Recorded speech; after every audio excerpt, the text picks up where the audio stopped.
ready to get started? Yes, Mayor, we We are. haven't started yet. Okay, I'd like to call to order the City of Oconomowoc Committee of the Whole meeting for Tuesday, December 19th, 2023. Has appropriate meeting notification been made? Yes, it has. If you could call roll, please. Alderman Rozak, Here. Alderman Altman-Kloth, Here. Alderman Ellis. Here. Alderman Spiegelberg. Here. Alderman Mulder. Here. Alderman Shellpepper. Here. Alderman Maroney. Here. Alderman Douglas. Here. On to our committee business in the council chambers. We're going to have a presentation, some updates by Rockwell Partners. If you could please come forward and give us your updates, and please introduce yourself into the microphone at the podium. Sure. Good evening, Mayor and City Council. I'm Jeff Screama, a General Manager of Rockwell Partners. First of all, I want to thank the Mayor for inviting me to come. It's a privilege to be before the decision-making body of Oconomowoc. As many of you are aware, I was also an elected official, so I know what it's like to be in your shoes, and I know the responsibility that you have to make Oconomowoc great.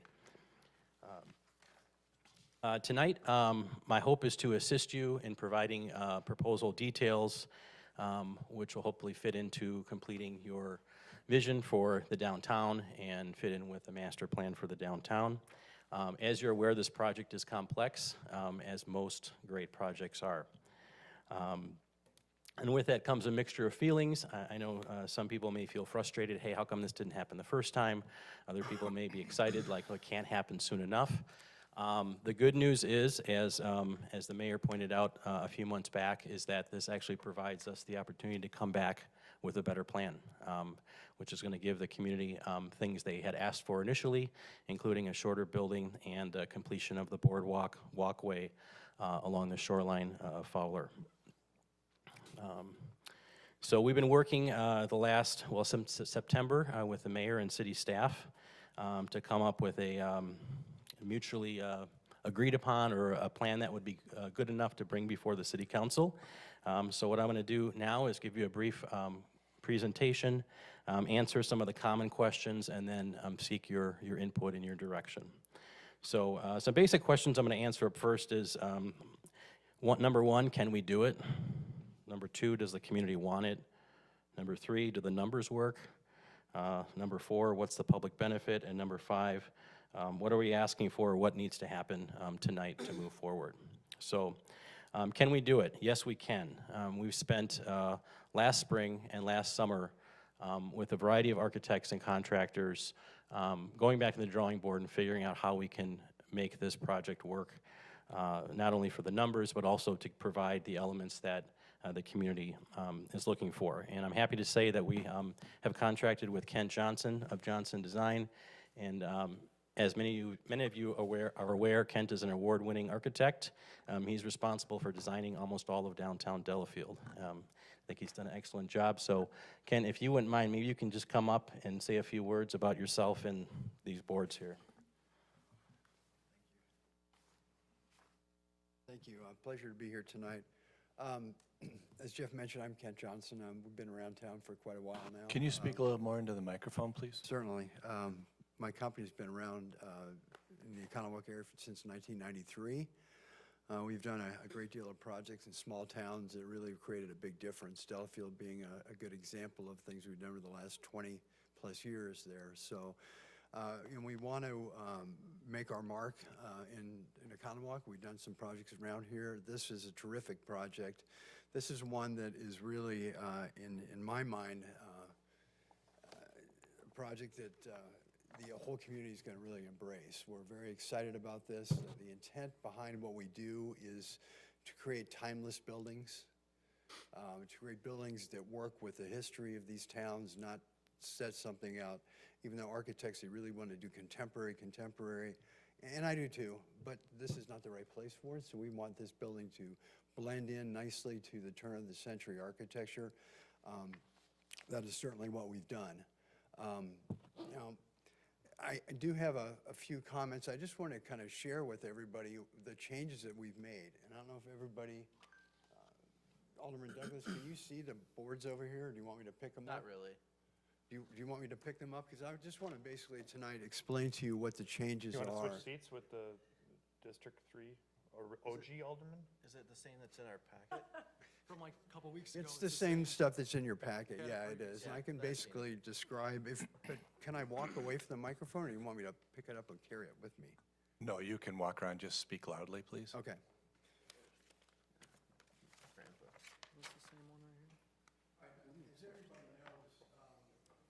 Won't be on there? Can Do you have a take mic- the, do can you you have a get the hand handheld microphone? one, please? Okay. A few different ones. These ones look a little, these ones right here look fresh. Okay, Lambeau Field. One Douglas couldn't. Okay.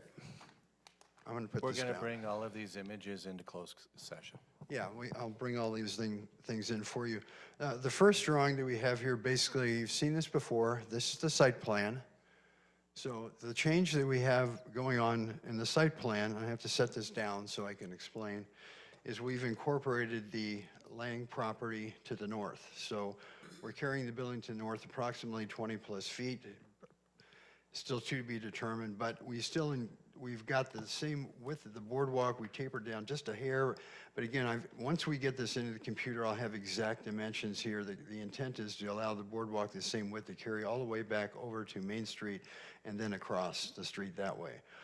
Nothing else on this level other than maybe there's one little jog that changed a little bit because we've expanded the building to the north. That's about the only thing that's changed. We still have all the components in place. We have retail in the front. We have a restaurant area on the Fowler Lake side. On the front, I mean the Main Street side. We have the restaurant on the Fowler Lake side and the public restrooms down in the area where they were before. The retail area has increased a little bit because the building has increased in length a little bit, and so has the restaurant a tiny bit as well. So that's going to allow us to accommodate a lot of stuff we need underneath the building, trash, meters, all those kind of things that we have to provide space for. So those are really the only changes on the site plan. These two drawings here, again, I can spin them around here. Maybe if you could you hand them to the alderman, they could just pass them Yeah, around. you can pass them around if you'd like to. They're basically the same drawings that you saw, but they're not drawn by hand. They're actually drawn with computer rendering now. And again, they're still schematic in nature. The building has gone from 3 stories to 4 stories. The important thing to note, and I want to show you these drawings, and I'll pass this other one around as well, because we have the Main Street looking down from Wisconsin Avenue toward the building. Then this is looking from Fowler Lake back toward the building. What we've added here, we had 10 units, now we've added 2 units to the building, and their penthouse units are going to go on the top of the building. And what I wanted to do with these boards, this is a scaled model that we built in our office. The penthouse units are on the top, and they're also set back, you know, with the spirit of the zoning code in mind. They're approximately 3,000 square feet per unit, so there's 2 units. But the important thing when you pass the renderings around is you really don't see them very much at all from the streetscape. If you're close to the building, you're not going to see the penthouses at all. You have to be a considerable distance down the street to just get a little glimpse of them. Obviously, they will be designed to fit within the building. Again, more this turn of the century kind of look as well. So what we're trying to do here is we've increased the height a little bit because of the 4th floor, but the impact is really not increased greatly at all from what you saw before we expanded into the Lang property as well. So I'm happy to take any questions you might have. Again, the spirit is to create a building that really makes a great impact for the city, gives something back to the public, you know, the public restrooms, restaurant, retail areas. All the parking, we've got 24 spaces now, so each unit has 2 spaces under the building. So, Kent, yes, sir. the penthouses above there, are they going to use all of that space as like patio up there? I mean, is it going to get I guess my question, suppose is that they will use it, because if I had a penthouse up there with all that space, I'd want to use it as an outdoor patio. There will be some outdoor patio spaces and things like that. And then the other question that was raised is, will they be able to see out? I mean, obviously, I've got a roof and then I've got a parapet. Right. And I have to have 42 inches high on that parapet by code so I don't create safety issues. So we're still working through all those things. How do we develop the best view angles from the penthouse? Do we raise up the floor a little bit? We don't know yet, but we're working through all that stuff. But there will be some outdoor patios. I doubt it'll take up the entire roof area. I think that the number, Jeff, correct me if I'm wrong, was 40%. Where the penthouses were 40% of the existing roof area. So there's still 60% up there that is not being used, so. Okay. So, yes, sir. It's my understanding this is supposed to be only three stories. There's supposed to be 3 decks, that's it. Now it's 4? It's 4 stories now, right. We've added the 2 penthouse units on the top. So we've got, effectively, we've got about 48 feet to the 3rd floor parapet, which if you look in the renderings, that's to this line right in here. So that's very consistent or just slightly lower than the North 48 building on the corner. And then the penthouse units are going to be probably another 12 feet in the air from that. They go up to about 60 feet total. What's the purpose of the penthouse? Why do you need it? Well, I think that Do you some of the need it or do you numbers, want I think Jeff probably needs to speak to that because I think it's driven by value of the building, creating more value for the building, so there's a better opportunity for the TIF to work, is my understanding, so, Well, Kevin, they need the penthouse to make enough money to make the project viable, I think. yeah, That's the real answer to the Yeah. question, right? Yeah. Kent? I believe so, Or yes. Jeff? Jeff would be, So at 3 stories, when we did the analysis, it wasn't working. yeah. So that's why they want the additional height. Question for you, what about like HVAC and elevators and stuff like that? So I know that you're not to that point within this process. What are you foreseeing and what will that do to the effect of the height of the building? Well, I think obviously, any HVAC, just like any building that comes before the Architectural Commission, we have to screen all that stuff. The units will either go on the roof of the building or they're going to be on the ground somewhere and screened as well. The elevators we're still trying to determine exactly what the best location is for the elevators. They are somewhat exempt from the code. They'll carry up a little bit taller, but probably only about 4 feet taller than the tallest part of the penthouse building itself. Okay. Jason, is that 8 feet above that an elevator can go? 10, I think it 10? is. Okay. 10 feet. 10 feet? Yeah, Okay. yeah. So we just want to keep that in line as wherever that location will be, again, trying to keep it as, The goal with the elevators is to tuck them in the middle as much as we possibly can, Okay. knowing that we have to get to the ground floor and parking's got to happen there, and there's really only one area for us to be able to make the parking work. So we'll do our best to keep those off the sides of the building. Yeah, Kent, question. Going back to the comment of the patio up there, will it be accessible to the other 10 units? I would think that would create some value for those units as well if they had access like at Fowler Lake Village.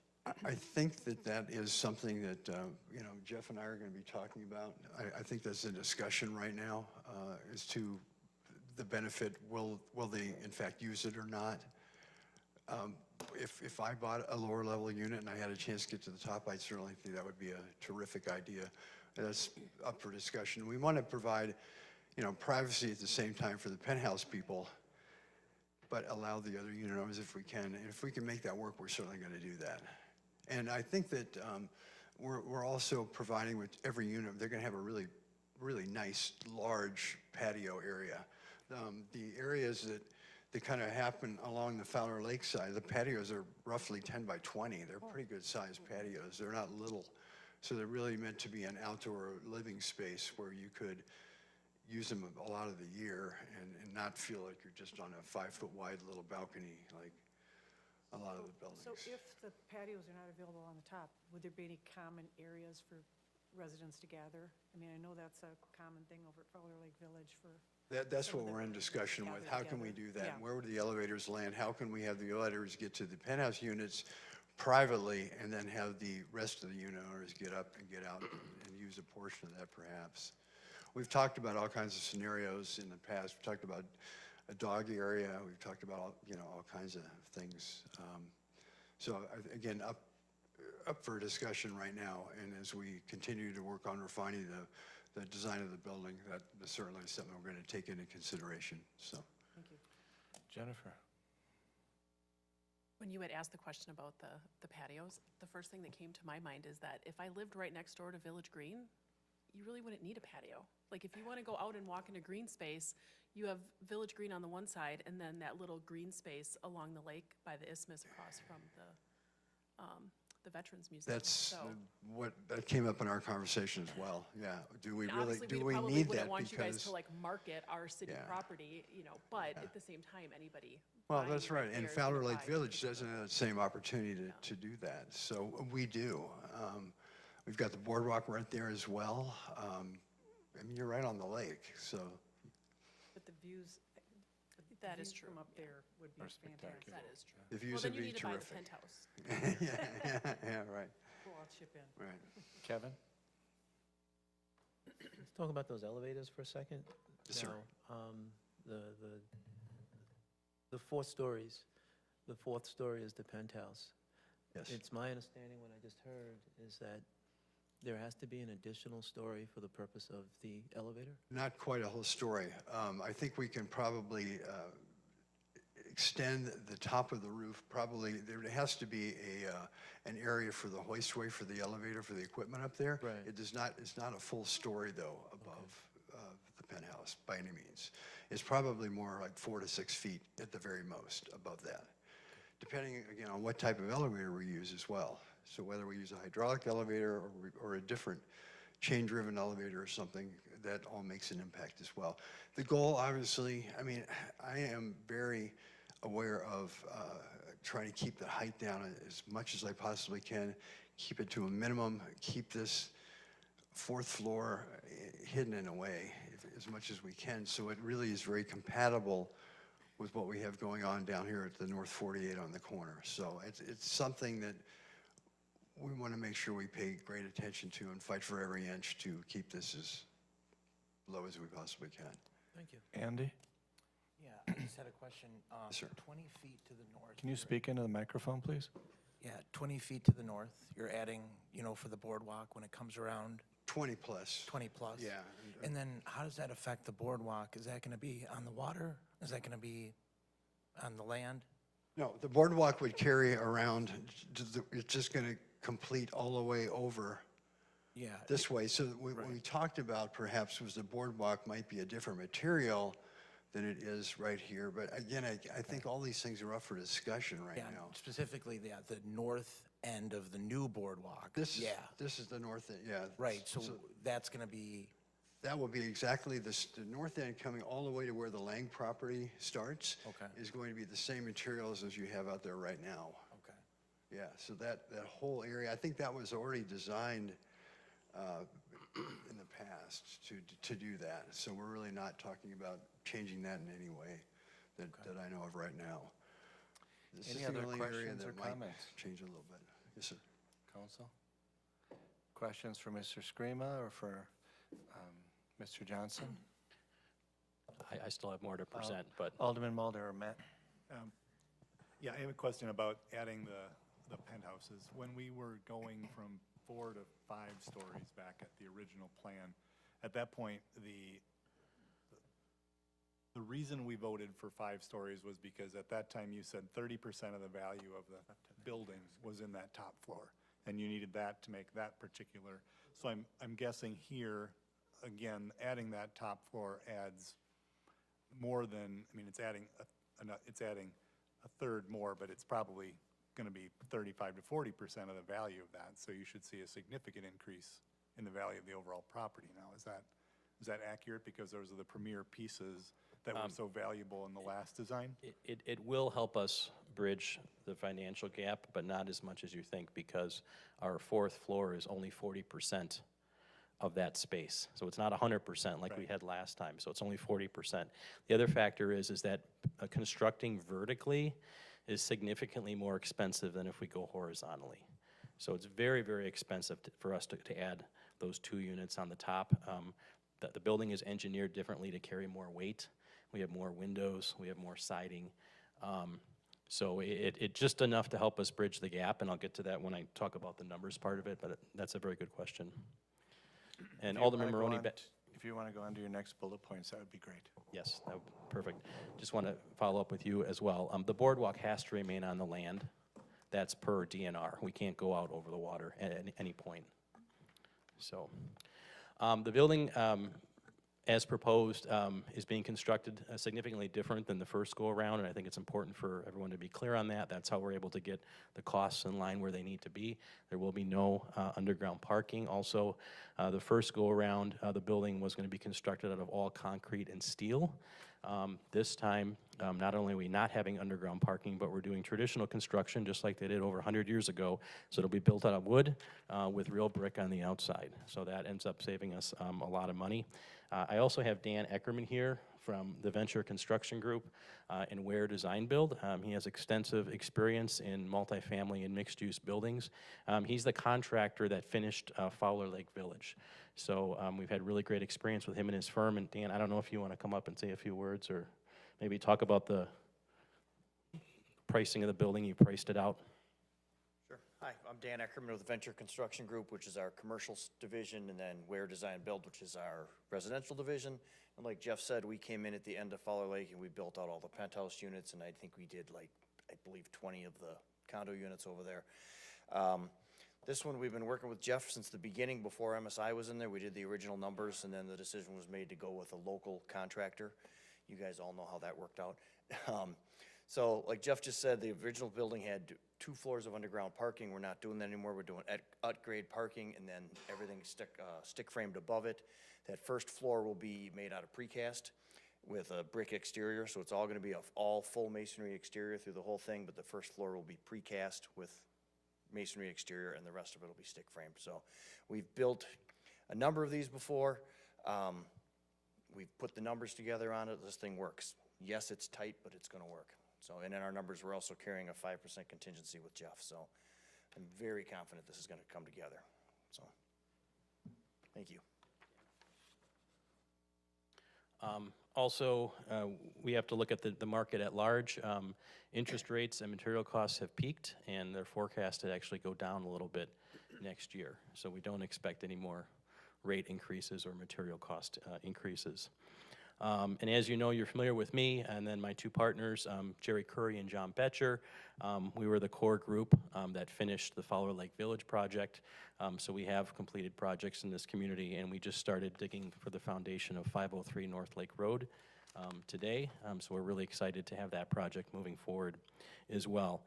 Furthermore, Ellers will review all of our numbers, our pro forma, to make sure that it's legit and to make sure that we qualify for the TIF. So we're happy to provide that to you and to Ellers as part of the process. And then there will be guarantees in place, as there are with all developments that you partner on. And the city attorney will make sure that that's done properly, and we'll follow all those requirements. So we can do it. Does the community want the project? From what we hear a resounding yes. Of course, the project includes the public boardwalk and walkway completion. This has been part of your plan for 20 years. It's why we purchased the property, because we actually had a heart for downtown and wanted to see the boardwalk completed. It's going to become over double its current length, so we're adding almost 400 feet to what's there right now. So the public will have access all along the perimeter of the lake, which they currently don't have. We also propose to provide lake access through, we'll have some docks there, and 2 of the dock spaces we'll leave open for the public. People that live on Fowler Lake or visit, kayaking, they can stop, park, go and use the bathroom, go to the restaurant, etc. And then we also propose having an opening in the boardwalk for people to launch kayaks and take their dogs swimming like they enjoy doing right now. So there are a lot of public benefits to the boardwalk. Of course, we're happy to include the public bathrooms. Kent talked about the historic architecture. We have restaurant operators, local restaurant operators that want to open in our space, so another restaurant would be a good thing. Our typical condo buyer for the units above are people that have been in Oconomowoc for years. Some of them want to move off the lake and have less maintenance. Many of them have kids and grandkids here. And they're good people in the community, and they spend money downtown. So I think it's a benefit to the momentum you have going in the downtown. And then another thing that we've heard, and we want to accomplish this too with your help, is to have the building fully up by 2025. So we can have it up and the site clean for your 2025 150th city celebration. So that's what we've heard, and that's our goal. So it looks like the community wants the project to happen. Number 3, do the numbers work? Yes, so we've been going back and forth with the mayor and the city staff for the last few months. It hasn't always been easy. The mayor asked us, called all 3 of us, Jerry, John, and myself in, and asked us what our bottom line number was. We gave that to him, and then you guys had a couple closed sessions. And what we have proposed, and we had a good meeting last week with the mayor and the staff, and it appears to work, is basically meeting you halfway, meeting the city halfway, splitting the difference. It's somewhat painful for both parties, but that's the way good agreements usually are. And then for us each to make up the difference, we need to have a little flexibility. So the flexibility on our end is to be able to add those 2 units, those 2 penthouse units. The flexibility on your end, an idea was proposed to make the last section of the boardwalk where the Lang property is actually like a brick pathway, instead of putting in the expensive boards. Of course, you know, a future council could turn that into boards later on if they wanted, but at least we're able to complete the this downtown master plan and the vision to complete that walkway all the way around once for all. This solution, it cash flows. The TIF stays in the black. It's a 19-year payoff, which is something we're all working hard towards the last few months.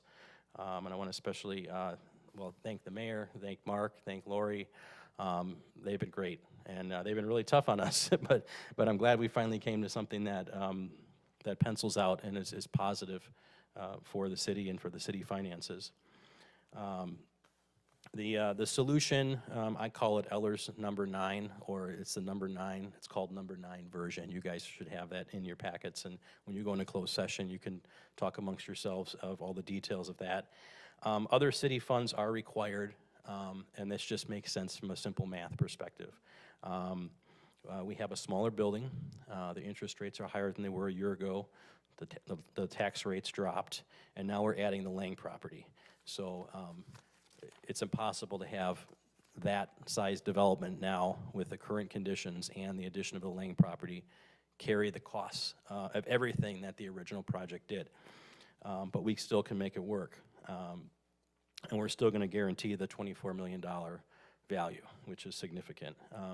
Without the TIF support, the project is simply not feasible. This is what TIF was designed for, and this is a project that definitely needs it. And we provide our numbers to Ellers. You guys will see that this is, we wouldn't be here if we didn't genuinely need the TIF support. If we don't get it, we can't develop the property. And that would go for any developer that tries to develop this property. Anyone who comes here at any point in the future is going to be asking you for the same thing. And we don't want it to sit vacant for years. We were sort of pleasantly surprised, but the tax bill for us the current year was $5,400. So we'd like to get that way up there for everyone's sake. So the numbers do work. What's the public benefit? Under Wisconsin TIF law, it says that this property clearly qualifies. One of the main things that TIF is used for is just to remove blight. And the property was blighted before. The buildings that were there were falling apart, and they're actually unsafe to inhabit. And the site right now is blighted. It doesn't look the best, and that's not what we want. I don't think anyone wants that, especially in the heart of downtown Oconomowoc. We will be increasing the tax base by $23 million. It's currently valued at $900,000. We're able to complete the public boardwalk, which, as I mentioned, was part of your 20-year plan, add the bathrooms, which are desperately needed. At least that's what the business owners say, and build a building that's beautiful. So there's significant public benefit. What are we asking for? What do we need to have happen tonight? This was requested of me. I'm going to hand it out to you, but this is at your discretion to how you want to handle this, because you're the decision makers. Let me just pass this out.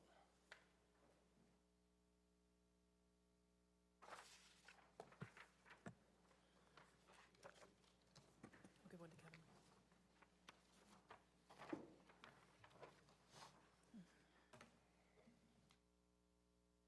Thanks a lot. You're doing great. Thank you.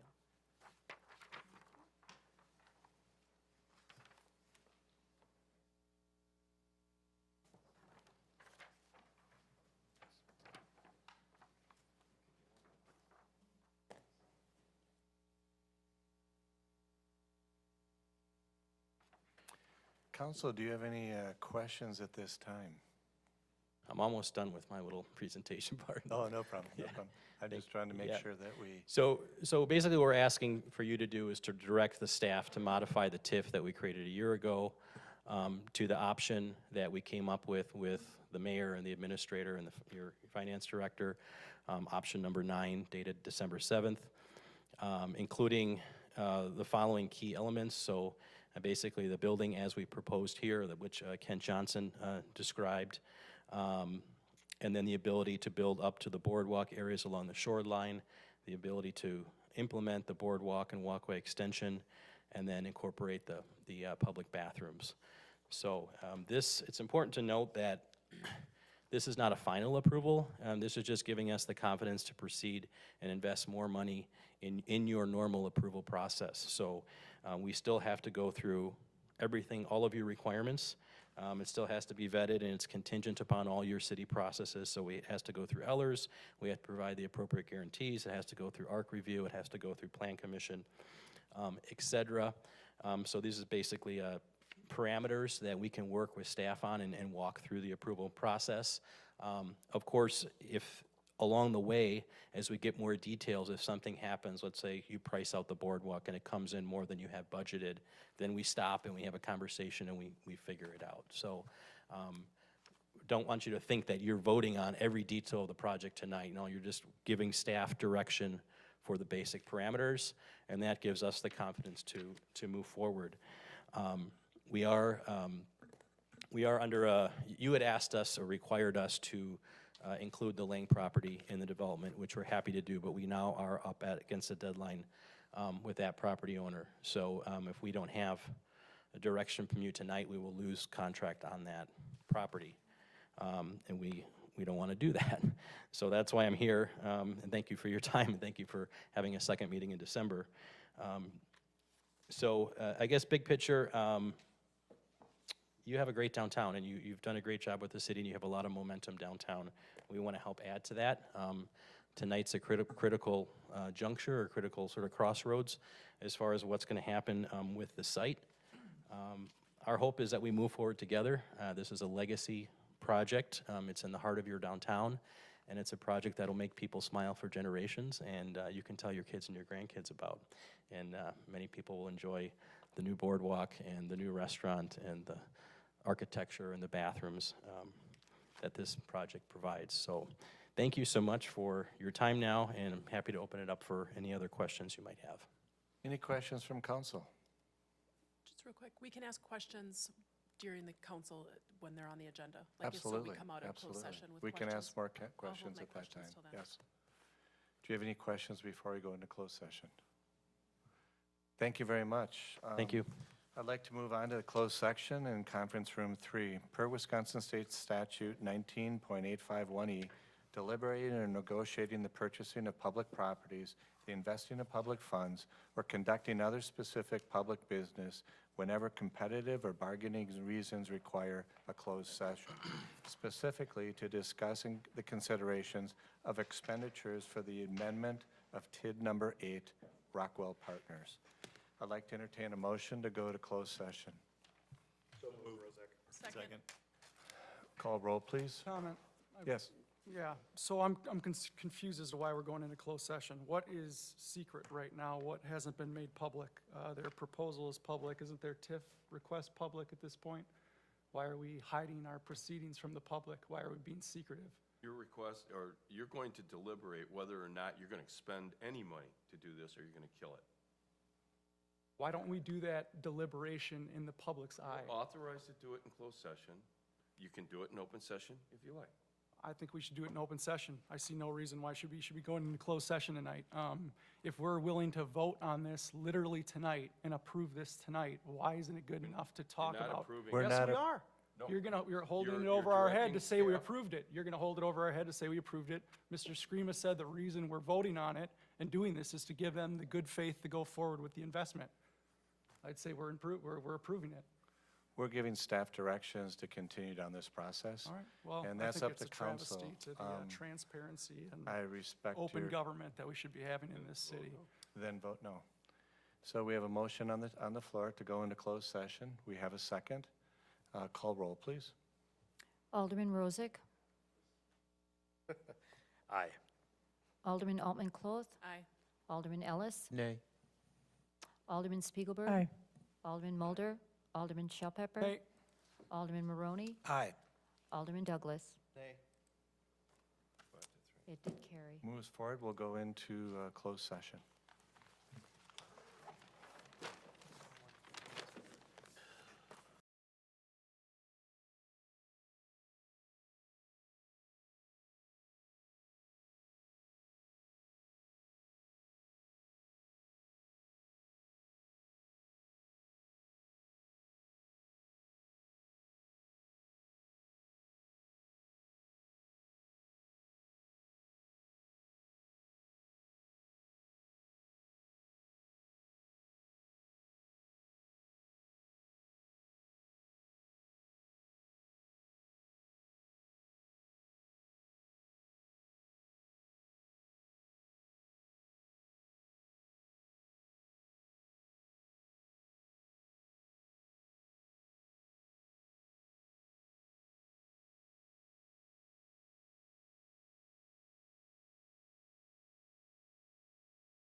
council meeting for Tuesday, December.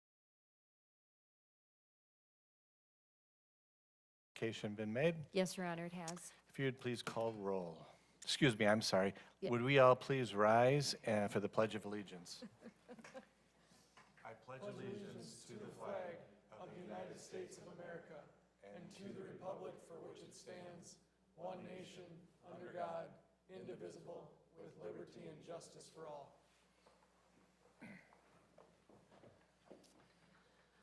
Welcome, everyone. Would you please call roll? Alderman Rozak? Here. Alderman Cloth? Here. Alderman Ellis? Here. Alderman Spiegelberg? Here. Alderman Mulder? Here. Alderman Shellpepper? Here. Alderman Maroney? Here. Alderman Douglas? Here.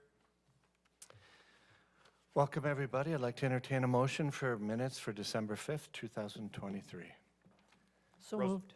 Second. All in favor? Aye.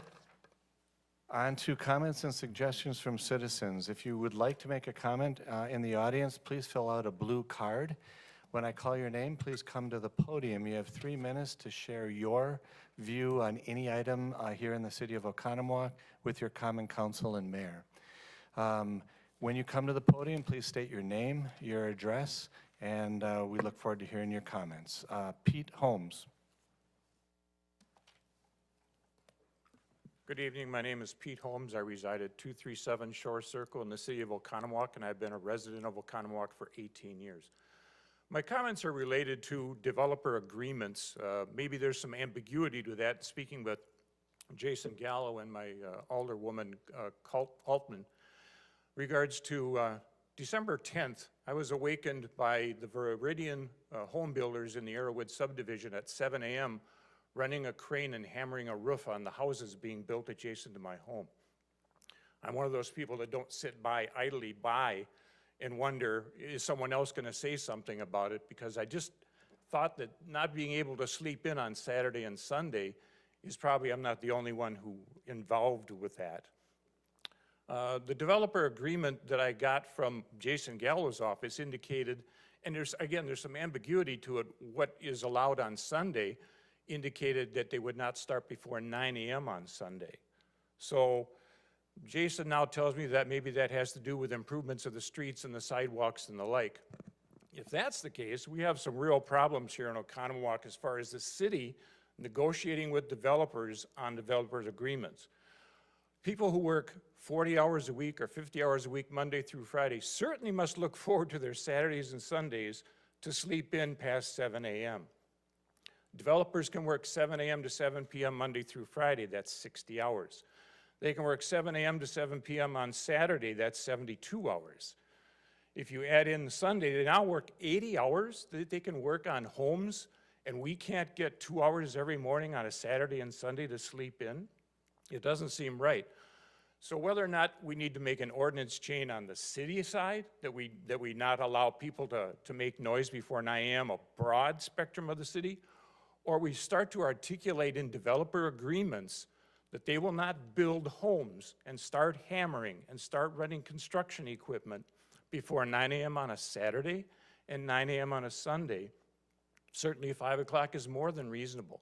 So I'm looking forward to whoever parties, and I understand that Alderman Altman and Alderman Mulder are going to continue to work on this, having spoken with me, because I think it's only fair to the people who work Monday through Friday and look forward to sleeping in on Saturday and Sunday at least until 9 a.m. And that's my comments for this evening. Thank you.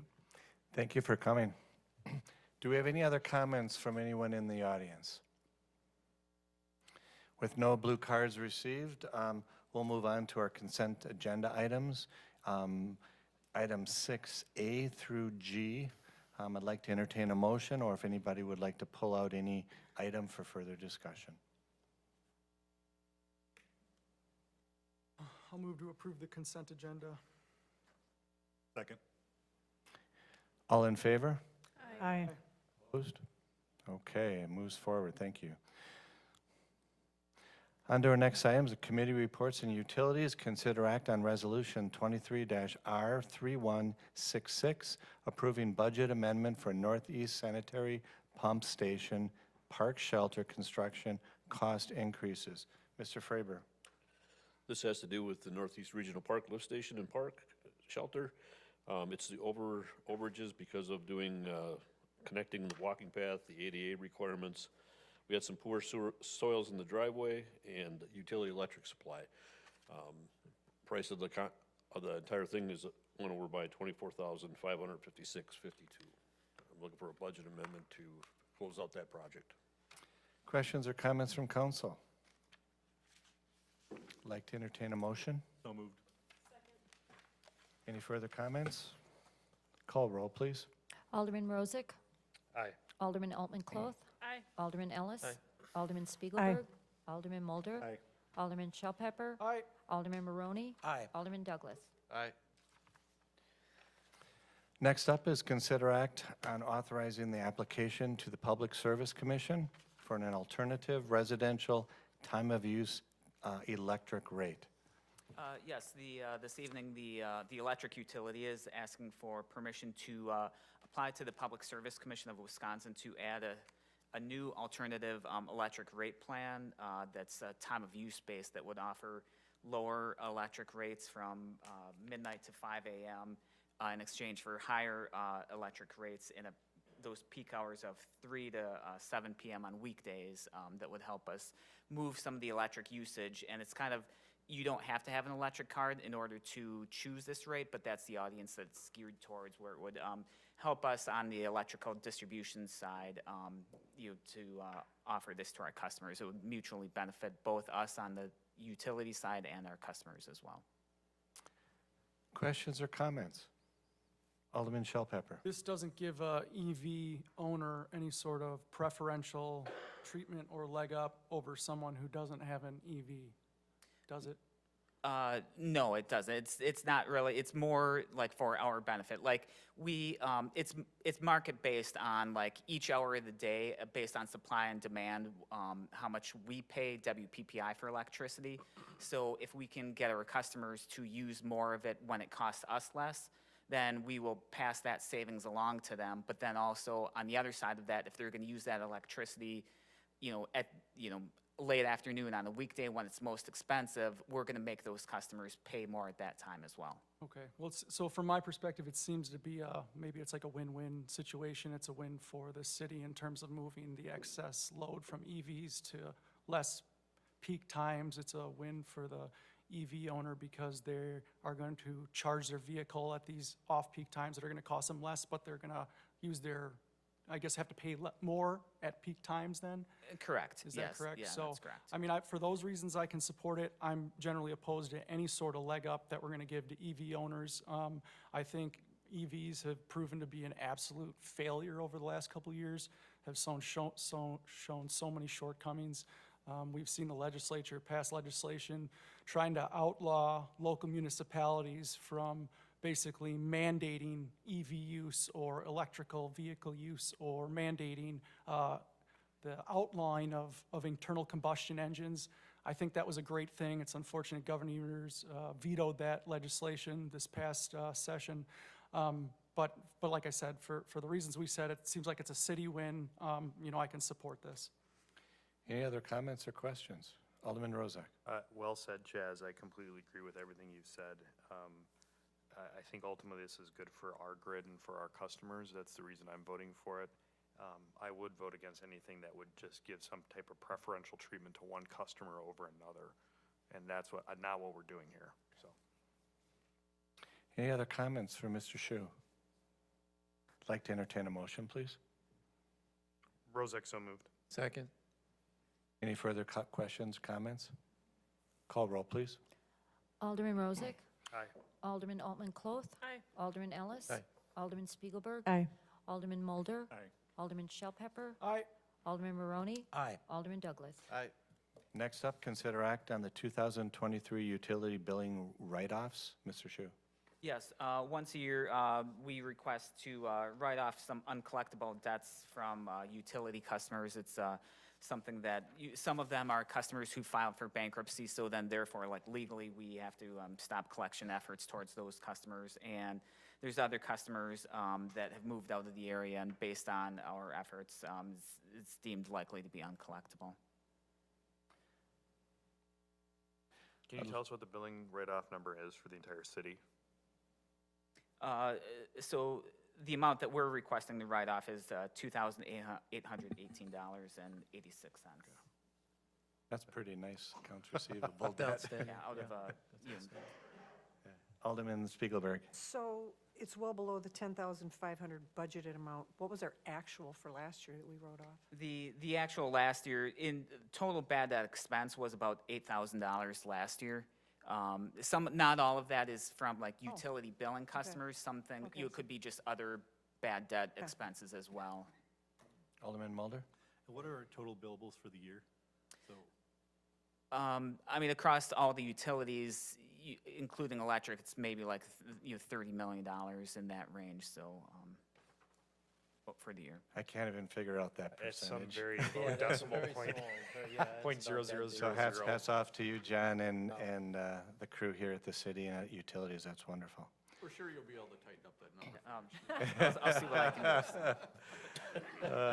I'd like to entertain a motion, please. Second. Any further discussion? Call, yes. What do you think, I don't know, did somebody ask this? What do you think caused it to be so much lower this year? Well, I mean, being the utility, being a municipal utility, we do have some inherent benefits, one of which is for our customers that are in the city, we can place bad debts on the tax roll. So that's a significant benefit to us. So a lot of that we can do. Some of these customers are, so for the bankruptcy ones, there's nothing we can really do about those. We do have customers who are outside of our city limits, and we can't put those on another municipality's tax roll. No, it costs us too much money to do that. 100. No, I was, Do it for a percentage? I could find somebody that would do it for a percentage. What do you mean? I thought we had a directive to decrease our legal fees. Anyway, any other questions for Mr. Shu? Call roll, please. Alderman Rozak. Aye. Alderman Altman-Cloth. Aye. Alderman Ellis. Aye. Alderman Spiegelberg. Aye. Alderman Mulder. Aye. Alderman Shell Pepper. Aye. Alderman Maroney. Aye. Alderman Douglas. Aye. Next up, consider act on Resolution 23-R3168, authorizing a budget amendment for water utility contingency for public side of the lead lateral replacements. Yeah, thank you. Yep, tonight the water utility is requesting a budget amendment to use $75,000 of its capital contingency budget. It allows us to maximize ARPA funds available for private side lead service line replacements in '24. It'll allow us to take everyone that's on our waiting list and get their private lead service line replacement done next year. So we're looking for a motion to approve Resolution 23R3168. Questions or comments, council? Alderman Shell Pepper. Yeah, this is another one. So this was ARPA dollars that we're going to be using. I can think of no better purpose of using ARPA dollars than promoting the health of our community. This does that in a direct way. A lot of people in Second District, the older neighborhoods, use it. Neighbors have used it, so it's great that we're able to, put these dollars to a use that benefits the health of our children and, the people who live in this community. So I'm in support of this, and thanks for bringing it forward. Thank you. Alderman Mulder, did you have a comment? I'm just wondering, what is the balance in the capital contingency? Do you know? We had a $100,000 budget, and we haven't used any of it this year. All right, thanks. Good question. I'd like to entertain a motion, please. So moved. Second. Any further questions, comments? Call roll, please. Alderman Rozak. Aye. Alderman Altman-Cloth. Aye. Alderman Ellis. Aye. Alderman Spiegelberg. Aye. Alderman Mulder. Aye. Alderman Shell Pepper. Aye. Alderman Maroney. Aye. Alderman Douglas. Aye. Thank you. Thank you. Next, on to some new business. Consider act on First Amendment to the tax increment agreement between Old Highlander LLC and the City of Oconomowoc. Yeah, so there is a provision in the Wisconsin Administrative Code under the jurisdiction of the Public Service Commission that requires the Public Service Commission to approve upon application any project that would extend more than 3 miles of water main of 8 inches in diameter or greater. city had some experience with regard to that particular provision when we authorized the extension of city water main in that project that was in the village of Summit some years ago, that in halfway through it, the PSC came and said, wait a minute, you've got to get our authorization. So the staff was aware of that and asked that the developer's contractor make the application to the Public Service Commission to get the approval for that project. The developer's contractor in making the application and a follow-up amended application checked the wrong box. They checked the box to authorize construction, but the municipality is not constructing it, the developer's constructing it. There's a box 3 lines up that authorizes the municipality to accept dedication and place into service a facility that's 3 miles at least in length and, or 3 miles or more in length and 8 inches in diameter. So the developers, designer, engineers were running into all kinds of interference with the Public Service Commission. They asked me to get involved. I contacted legal counsel, and the legal counsel said, well, just file a letter that basically clears up what this is really being asking for. In other words, once they have it in service, that we would be able to take ownership of it and put it into service. And so I sent that letter, and we got every assurance from the Public Service Commission that that will be expeditiously in Madison terms, looked before the commission and approved. However, the developer wanted to get started now. And we as staff and Mark and I were not about to allow them to start unless that's cleared up, unless they accepted 100% responsibility for all costs associated with what they're putting in the ground until we get that approval from PSC. So I amended the TIF agreement that is before you that basically says they can start at their own risk. There's no guarantee we will ever give them a dime towards that from our TIF funds and through that TIF agreement, unless and until we get all of the approvals that are needed to put it into service. So that's as simple as that. Shift the burden on them. We're not going to pay a penny unless we are allowed to take it over and use it. And they've agreed to this, Dan? Oh, yeah, absolutely. I think we have a signed copy. Oh, we do? Okay. Yeah. Should have just led with that. I'm sorry? Should have just led with that then. Oh, well, no, I mean, it's a little complicated. I think it's fair to lay that out for everybody, but we're protected. And there's, you know, I have no doubt that the PSC will ultimately approve this. So, that was nicely done, gentlemen. Any questions, comments? Motion to approve as presented. Second. Any further comments? Call roll, please. Alderman Rozak? Aye. Alderman Altman-Cloth? Aye. Alderman Ellis? Aye. Alderman Spiegelberg? Aye. Alderman Mulder? Aye. Alderman Shellpepper? Aye. Alderman Maroney? Aye. Alderman Douglas? Aye. Next up, consider recommend revised Rockwell TIF 8 development request. For the audience, we just went into closed session at the committee of the whole meeting this evening with council, looking at all the different options from the request for that development. At this time, council, do you have any questions for the developers, the architect, the builder, any of the team from Rockwell Partners LLC before we move forward? Questions or comments? I'll start with a comment. Okay. As someone that, I guess, voted against this from the start, extremely disappointed that every rendition of this has gotten worse and worse for the city. That's my comment. Any other comments? Alderman Ellis. Like for the builder? Actually, no. Gentleman next to you, I'm sorry. Coming up.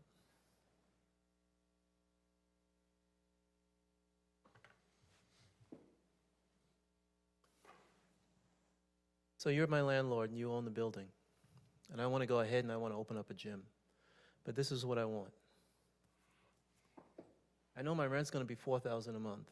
And for the next 10 years, I want you to pay that. And I also know that I need about $100,000 worth of equipment and I'd like for you to go ahead and pay 60% of that. I'll pay the other 40. This is what I hear. Now, this is what I'm going to give you. I'm going to bring in the best clients I possibly can, and I'm going to beautify your building just because I opened that gym. You going to give me that contract?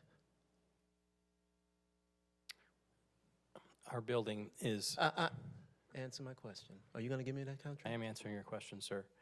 Our building is developed as owner-occupied condominium units, including the retail space. So we will only offer our retail spaces for sale. We are not landlords. We are not going to rent. We will sell you that space, and then you can do with it what you want. So now you're asking the city to come and give you, pony up with you, 2.5, 2.2, whatever it is, so that you can go ahead and put up a building that realistically I think you should have to put up for yourself 100%. That is your risk. That should not be the city's risk, because at the end of the day, if it's the city's risk, it's the risk of the citizens that at the end of the day have to pay the tax. Would you like That concerns me an awful lot. Would you Now, like me? the other thing, the drawings that we saw tonight, I did not see anything any different than what they were the first time.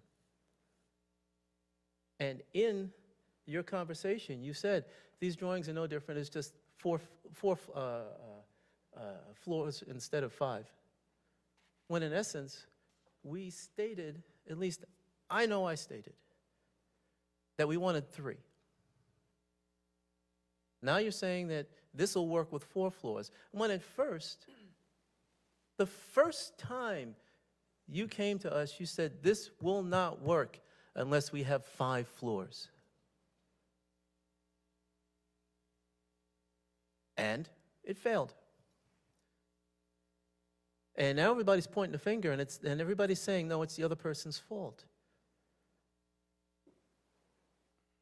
I have not seen one specific drawing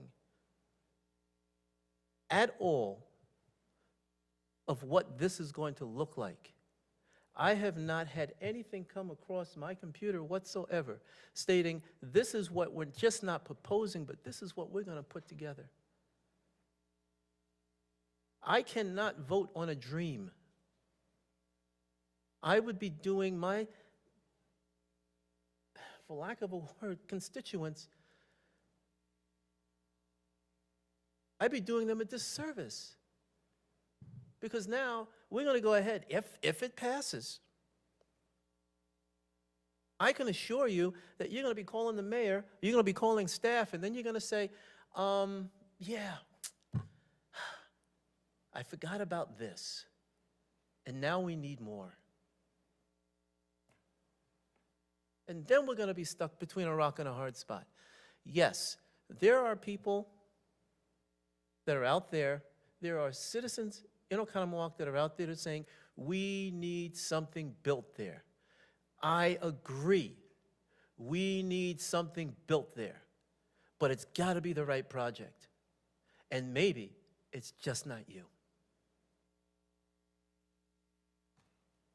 Alderman Mulder, did you want to make a comment? Was I supposed to respond to that? I'm not sure. That's up to you. That's up to you. I'll go to the next I question. didn't hear a question, so. Yeah, I'll go to the, I'll go to an actual question. So I asked you this at the earlier meeting.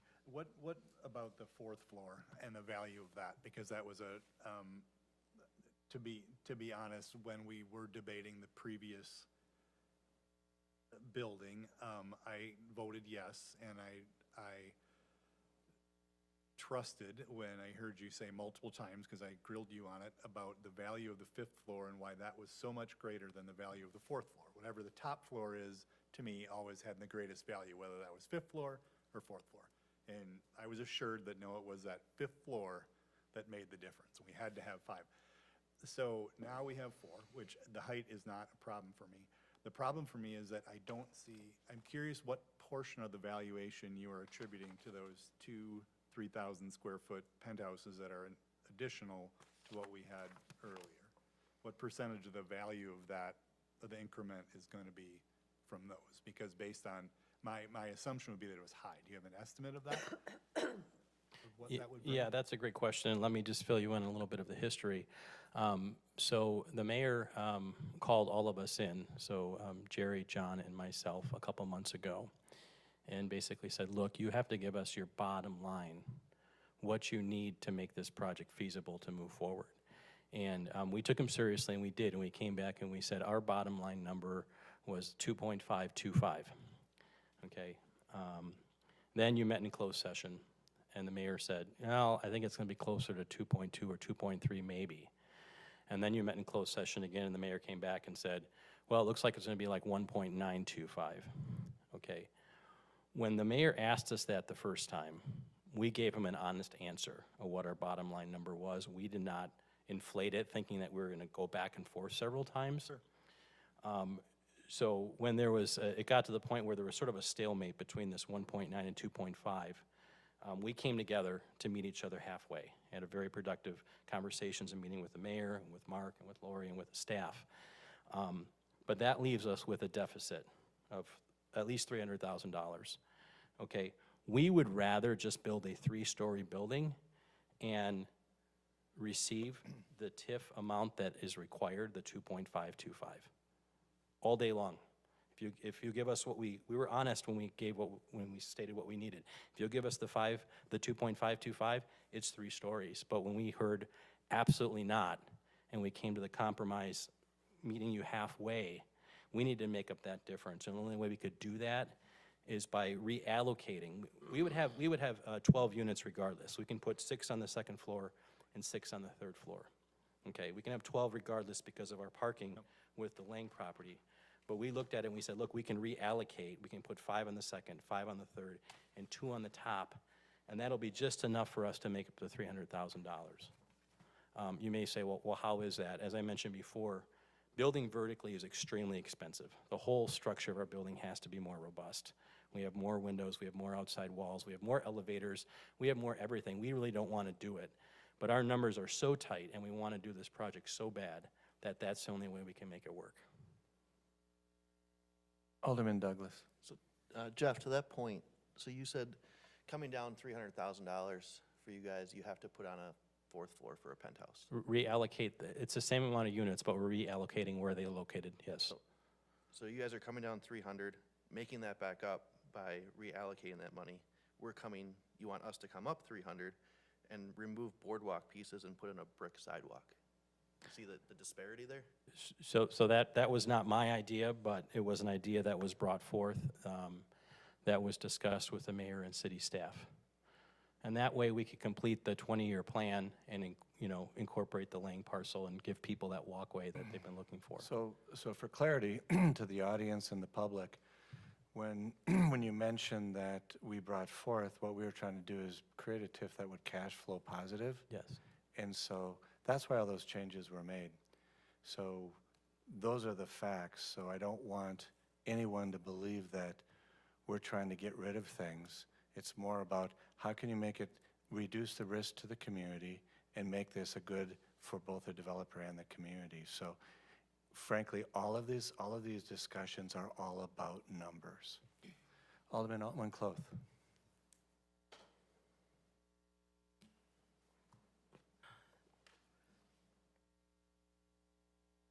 Just debating which one I wanted to start with. So just so that we have complete, transparency, with a major part of this and in the timeline that we're on, are you completely out of contract with Norm Lang at the end of this month, or is there some wiggle room? We're completely out at the end of this month.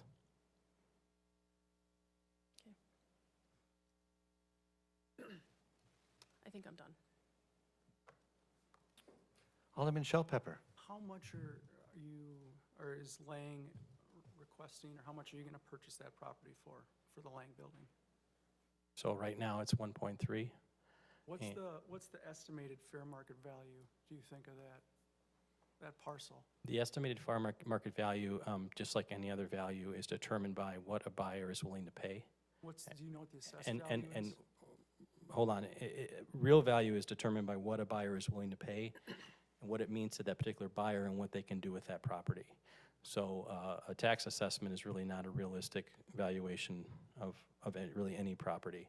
That's just what the city uses to try to make sure it's fair for everyone who are paying taxes. So what's the fair market value on that property? I don't know off the top of my head. I don't know. Do you know what the valuation of that property is, According to whom? according to the city? How it's been assessed at? I don't know off the top of my head, but that's not an accurate marker. Okay. It seems like you don't have a lot of information about the building you're offering, because you said 1.3 million for it? Seems like a highly inflated number as well. So how did we get to the 1.3 million number? So let me clarify. When I was here a couple of months ago and had very good discussions with the mayor and the staff, we were told that for this project to move forward, period, we had to have the Lang property. That's what we were told by this body here. So we honored that, and quite honestly, we would like to include it because it completes the boardwalk, and that's why we purchased the property. I know that sounds crazy, but that's the truth, and Bob Duffy can tell you, when I met with him a few years ago, it was, why doesn't the boardwalk continue? So I think we all want the same things here. Yeah, well, I guess, yeah, I mean, it seems like the fair market value is at least half of what you guys are paying, and it seems like this government project is what has ran up the cost. That there's become this idea on Lang's side that what we're trying to do is indispensable, and that information must have been communicated by you, I'm not sure how, but what should have been maybe, $800,000 is now, or $700,000 is now 1.3 million. Well, I think, if I may respond, I don't think the city wants To get to that high then? I don't think the city wants to be in the business of purchasing properties anymore, so let us handle that, and we are. And we're giving you the best, we're giving you the best package we can. Right. I guess my concern is it seems like what you're saying is the city specifically directed you to purchase that property. I've heard the contrary to that. That initial discussions were started by you. But regardless of how it started, it seems that the price has become artificially inflated based on the city's interest in this parcel. And as a result, this TIF is much higher, and that's putting an additional burden on city taxpayers.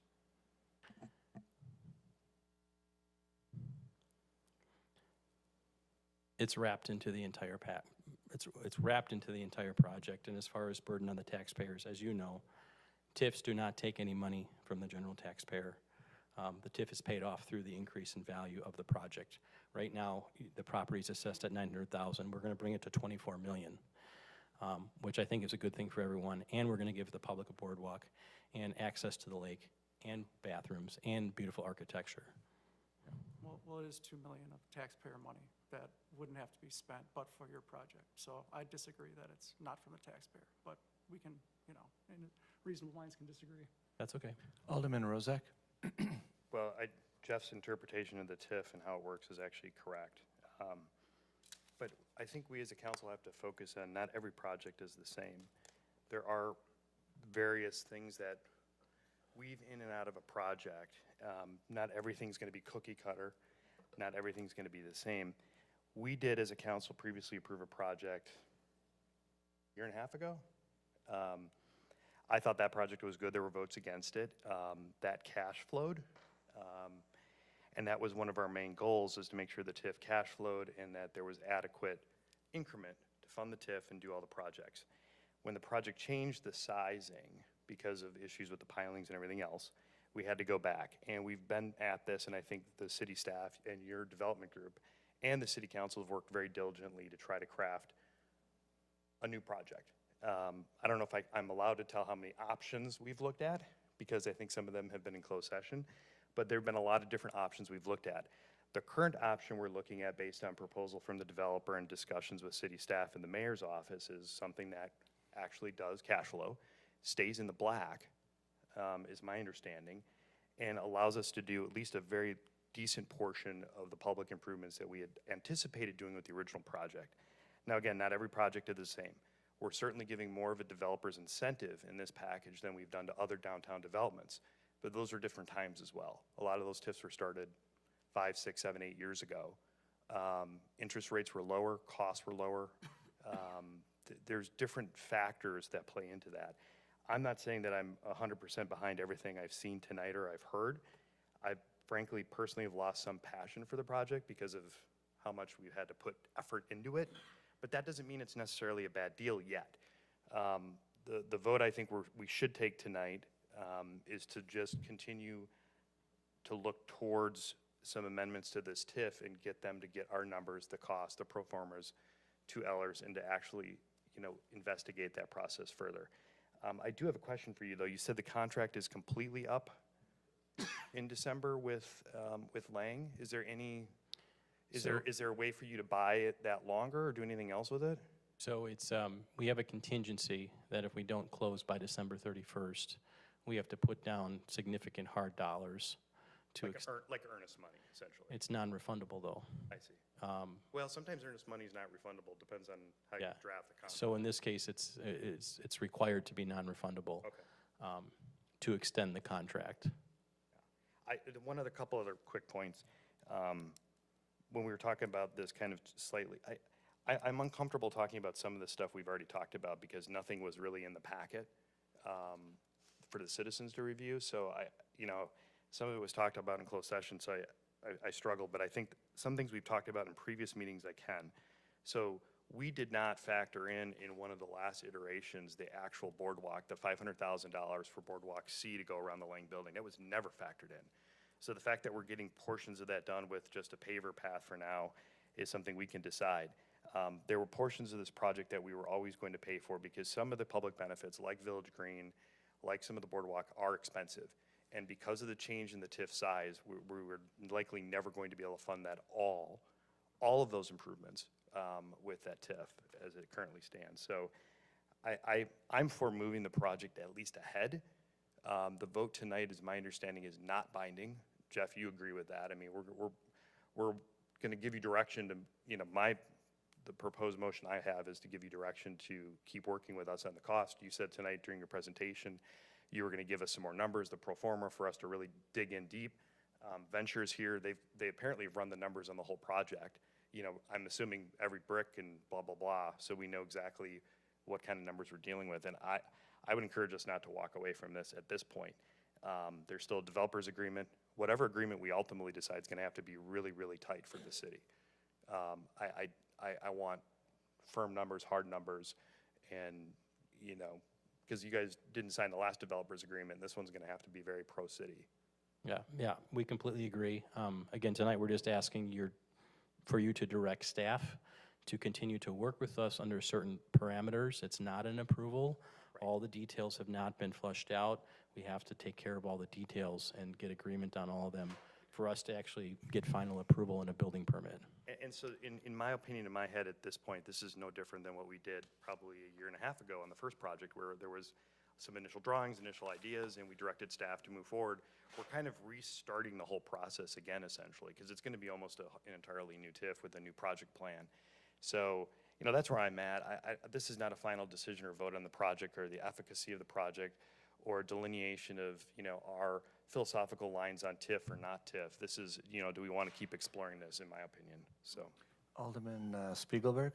Actually, Rosick asked my question, which was about potentially extending the contract, so thanks for your answer on that. Other than that, I just have a comment.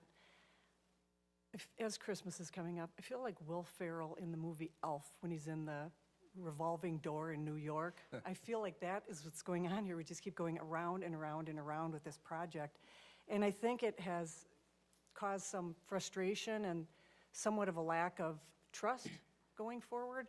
But I do think the project is valuable, and I think it would be a great addition to downtown Oconomowoc. It's just going to be, what are the terms going to be? How can we hammer this out going forth and make this work for you guys and for the city? Alderman Altman-Cloth?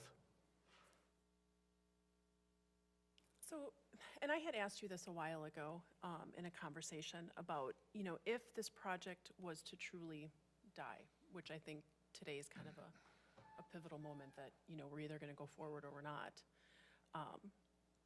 And you mentioned earlier today that you recently got the tax bill and it was $5,400. And, there's kind of, trying to not share something that might have been said in closed session. So let me rephrase that. You know the partners that you're working with on this. What happens to the land? The land will sit. For, I mean, for how long? I don't know. These are people that make lots of investments, and they recognize that not all of them turn out right away. So there's no loan against the property, put it that way. But it's still money that they paid for that, I mean, that they, I don't know. I guess, you know, on one hand, I see it as, these are very wealthy men, and they're splitting this tax bill of $5,400 a year. I mean, that's nothing to them. So they could pay that forever and it not faze them. But then, like, on the other hand, you know, there's been a lot of time and money put into this project. I mean, the cash that went into buying the properties, the money that has been put in the last couple of years. You know, so it's kind of hard to believe that they would just sit on it, you know, and not potentially sell it. And I wanted to hear you say what you think your partners would do. Yeah, I can't speak for them, but well, what other option do we have, right? I mean, we've Just donate it to the city and we have a big village green? She did not say that. She did. Oh, sorry, was I not allowed to say that? Alderman Mulder. I take that back. Yeah, following in Alderman Rozik's, I just want you to know where I stand. I don't, I too, I was a big proponent for the first project, and, you know, was very disappointed when it fell apart. I do have reservations about this, but I also don't, I do think it's the best project that will, it's the only project of this scale that will come along. I do believe that. I think you could sell the property to someone else and a smaller scale would go in there. It would not give us the opportunity. We wouldn't do a TIF on that. It probably might not be needed. It would not be, you know, I think this was going to be a landmark building. I don't think it has quite that scale and scope anymore. It's going to be a nice building. I have no doubt about that. Certainly the integrity of what you're going to build. But I just want you, you know, if it does pass tonight, I guess you know, you guys should just, I want you to know that I have reservations about it. Whichever way I vote tonight, it still is really concerning to me. I think it's a questionable investment for the city to make, even though I understand how TIFs work, but it's still, we are still giving an incentive to the developer that, you know, that we don't necessarily need to make, right? It's still a decision we're making as a city that you as a developer in this project, you know, should receive this benefit. I wish there was a more clean here, but it doesn't, you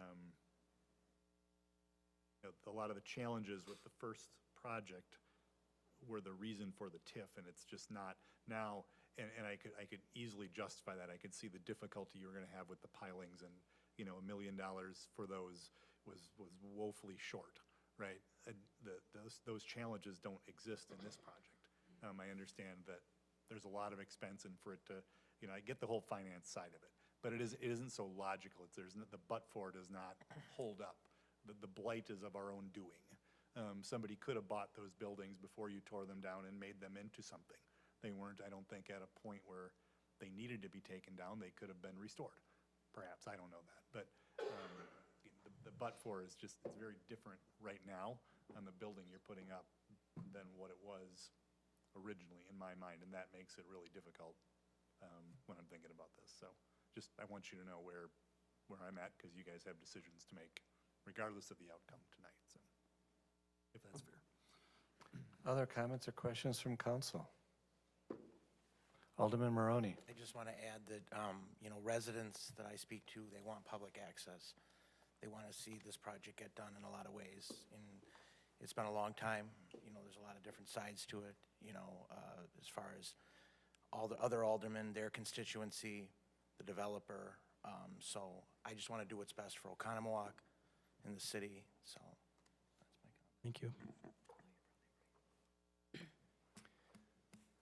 Without any additional comments, would someone like to make a motion? I would like to make a motion, but I know you've done a lot of the negotiations, Mayor. I'm curious what your thoughts are on Yeah, this. happy to share my opinion.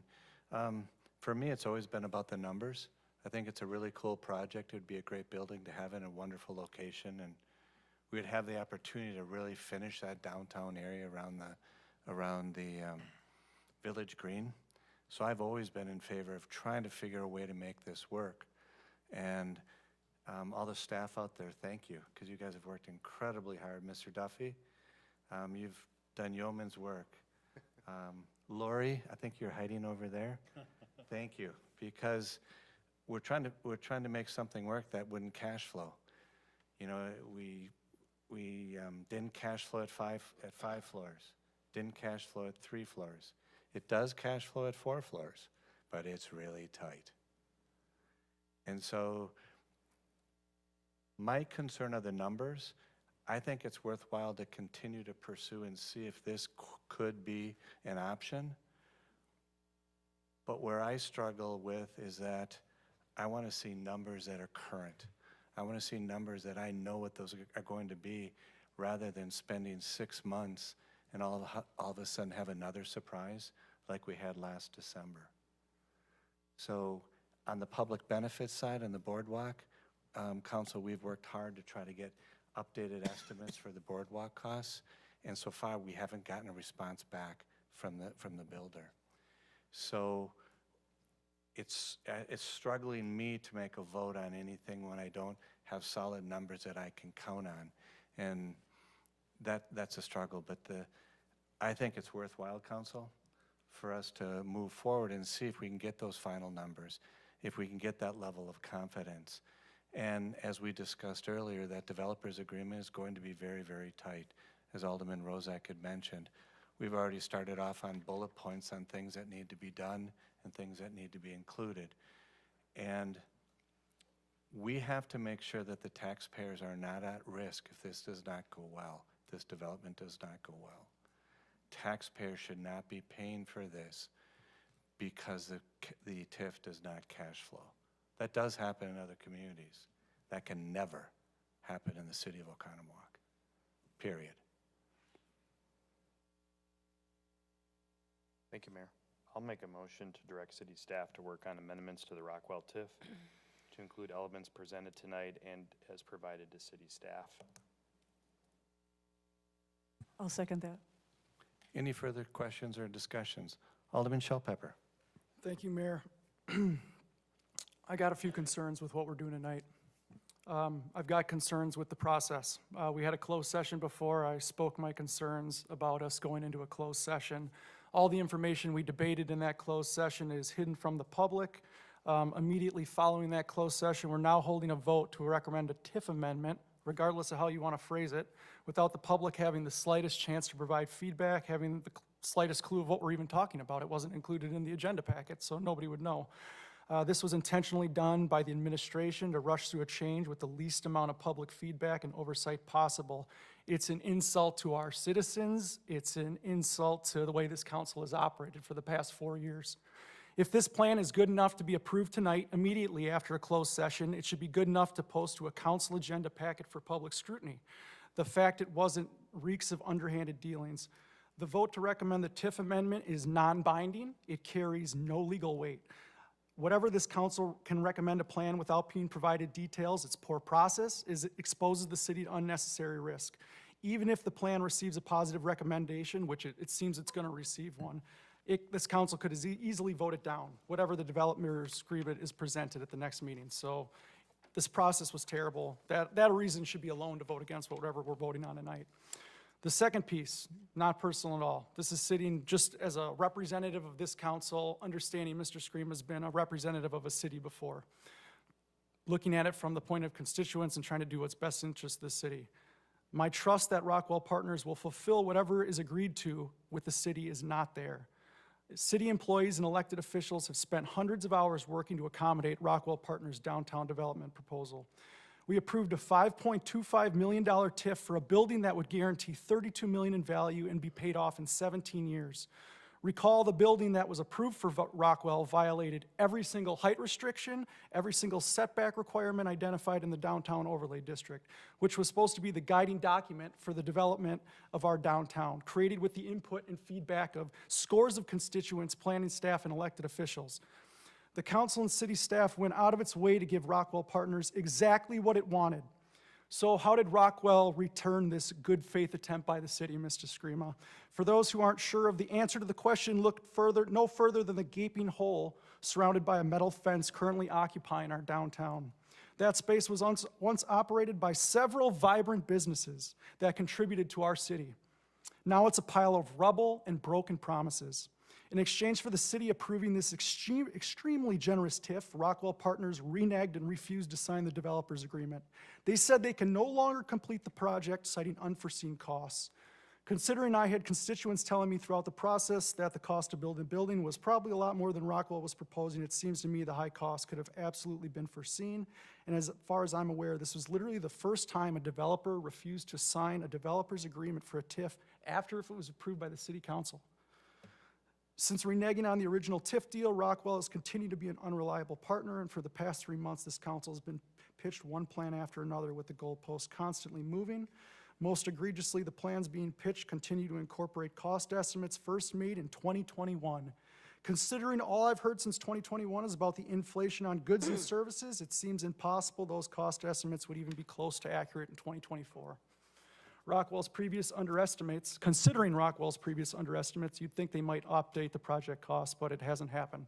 So the council continues to make decisions based on bad information. I guess we didn't learn our first lesson to go around, did we, Mr. Screama? Unfortunately, this building project isn't the only strike against Rockwell and some members of its ownership group. At least one of its owners also left a trail of broken promises at the Fowler Lake Village, in which litigation continues to this day. Needless to say, since the Rockwell building was first pitched in 2021, I've been contacted by several residents of Fowler Lake Village telling me not to believe whatever plan is being sold by Rockwell. So, you add the bad process, you add the bad faith partner, and then you add the bad deal for the city. As I've said before, this council approved a $5.25 million TIF for Rockwell. In exchange, the city was promised a building valued at $32 million. The TIF would be paid off in 17 years. The increment generated by the TIF would fully fund the extension of the boardwalk, public restrooms, public parking, updated public utilities on Main Street, and improvements to the village green, including being leveled off, a new electric transformer installed, and a rain garden added. Under that deal, the public received $3 million in benefit from the TIF, and the developer received about $2.2 million benefit in TIF, including a $1.5 million incentive to the developer that would only be paid once the development generated a certain amount of increment, known as pay-go. So what's the new deal? The new deal proposed is also $5.2 million, but only $3 million is in the TIF. Of that $3.8 million TIF, $2.2 million is for the developer, while $1.6 million is for the public, a staggering drop of nearly 50% in public benefit value. Instead of $32 million in value, we get a building valued at $23 million. Instead of 17 years, the new TIF will take a whopping 19 years to pay off. Even worse, unlike the last deal, which was completely paid for through new increment value generated by the building, the new deal leaves $1.3 million in public benefit to be funded through other revenue sources. So without getting too into the weeds, that means we'll be taking revenue that should have been our tax rolls to pay for public safety, roads, and other community assets and putting it towards this TIF project. So mind you, this TIF project is for a single building. It's not going to help generate any additional development in our already thriving downtown. Unlike the previous deal with Rockwell, which would have seen public benefits, including a revamped village green, extended boardwalk, new utilities, public indoor bathroom, etc., we get a new bathroom and a sidewalk out of this deal. So while the developer is getting a $1.5 million kickback or cash incentive, whatever you want to call it, plus $725,000 in infrastructure improvements courtesy of the city's taxpayers, the city's getting a bathroom and a sidewalk. So the final insult to injury is the developer is going to get $1 million of the $1.5 million kickback after completing the foundation of the building, unlike the first deal, which required certain increment value to be generated by the building prior to the incentive being paid. The new deal literally gives the cash away. Why would we do this after our past dealings with Rockwell? Any other questions or comments from council?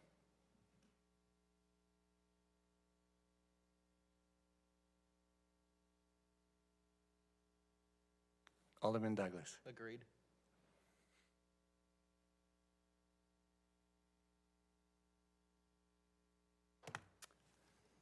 Call roll. Alderman Rozak. Aye. Alderman Altman Cloth. Aye. Alderman Ellis. Yay. Alderman Spiegelberg. Aye. Alderman Mulder. Nay. Alderman Shellpepper. Nay. Alderman Maroney. Aye. Alderman Douglas. Nay. It fails 5-3. 5 to 3. No, it's a tie. It's 4-4. 4-4 tie. Wait a minute. I have Alderman Ellis as a no. Alderman Mulder is a no. Alderman Shellpepper is a no.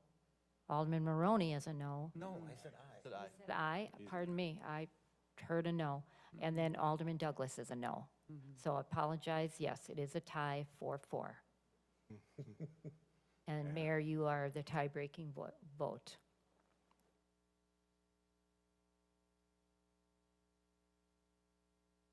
I really didn't think it would be a tie.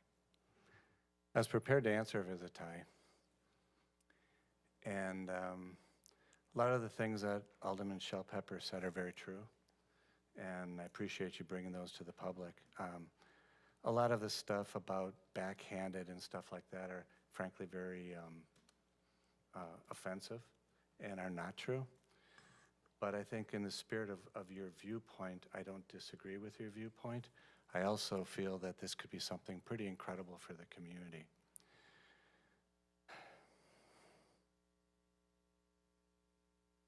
My vote is nay. Motion fails.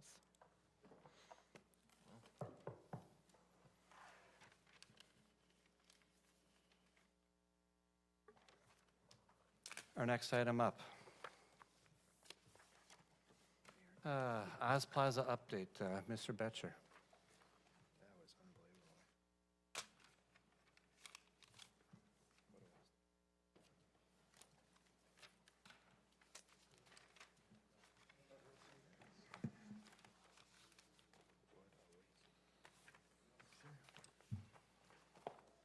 You have enough for me? Thank you. Thank you, Eric.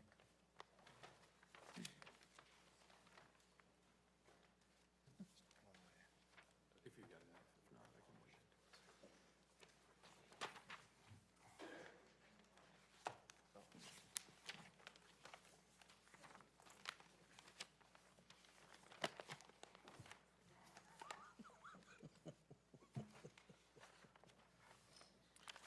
Okay, so I handed out a little packet here tonight. Just going to review kind of where the status is, where we're at with the Oz Plaza.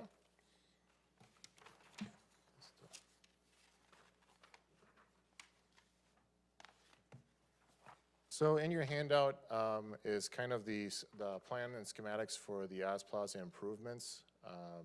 Basically what this is going to do to Oz Plaza is extend the yellow brick road throughout. Also part of this is where the current figurines are. Some of them have already been removed. Those are going to be refurbished. They're also going to be moved off to the side a little bit. The swirl is going to be made bigger, and then we're going to use pavers to complete the whole plaza area and seating area. Again, it'll extend all the way through to the back. Some of the questions that came up at Park Board were, why are we using pavers rather than pouring concrete? There's a couple different reasons. We've been working with a couple different contractors talking through this process. One of the reasons is there's lots of different elevations in here, so we can better control those elevations by using the pavers. And then the other thing is if we ever need to go back and go underneath there, it's easier to remove pavers than to have to cut out concrete. Also, for the yellow brick road itself, the pavers are actually going to be dyed yellow, so it'll help maintain that yellow brick road with less maintenance. So also in your packet is kind of the things that we'll be looking at adding. So as you can see, the status of the Oz Plaza, we have the existing characters. They're going to be refurbished. I believe we have one of them in Bob Duffy's office right now, so he's taking care of Dorothy. And then we will be adding 2 characters, the Coroner and Galinda the Good Witch. So those will be added into the plaza. And then also in your packet is just a basic detail of the budget. Right now, we are looking at kind of a timeline. We're gonna bid this out in January, hoping to bring this forward as a project in February to the council. And right now, the cost is estimated about right around 280,000, but not 10,000 of that is kind of those extra things.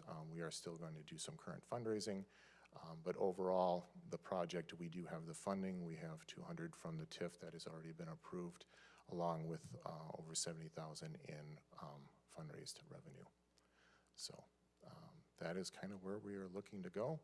Again, the timeline for this is to bid it out this January and then bring that forward with the timeline of hoping to finish this, start the project as soon as we can this spring and finish it off before our 85th anniversary of Wizard of Oz.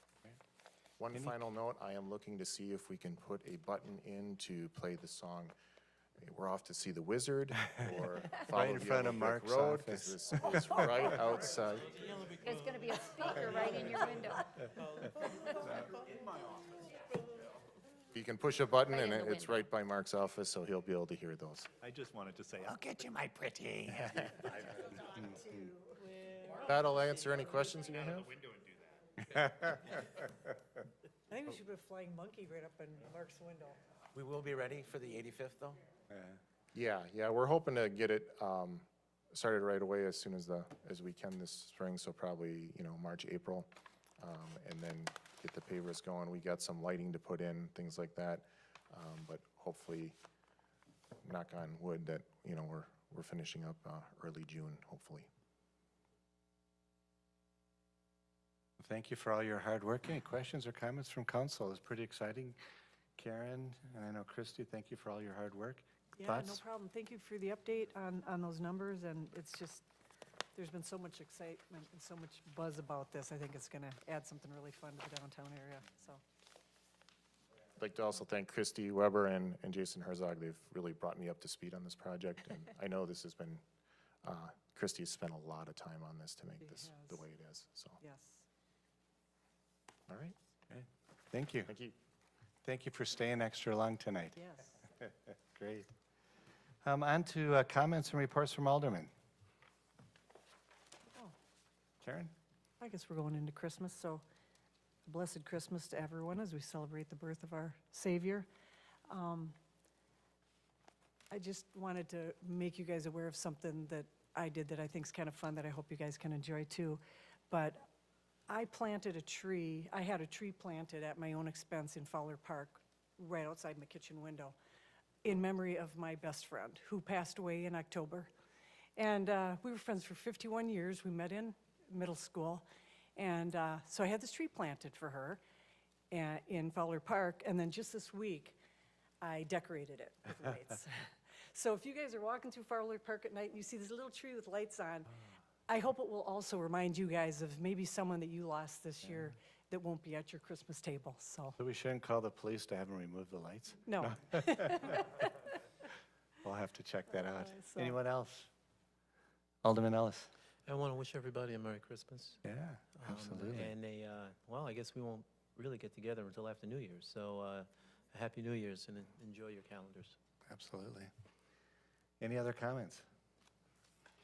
Well, I will finish up then from comments from the mayor. Had a wonderful experience today, and it's been going on since I think about 2008.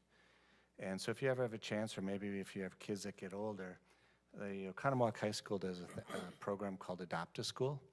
And what they do is they select a inner city elementary school that's having challenges in Milwaukee. And they load up the buses, and everybody goes there, and they give presents to all the kids that are there.